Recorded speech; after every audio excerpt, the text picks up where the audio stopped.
Hello everyone. Today we talk about how to fix the app of RemixLive. We go to settings, then we click on apps. After that we search the app RemixLive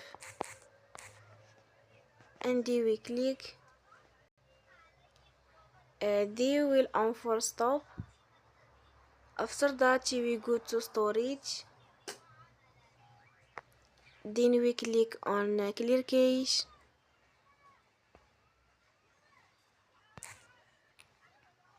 In the end, turn your phone and you will recharge your phone again. Don't forget to support us by like and subscribe.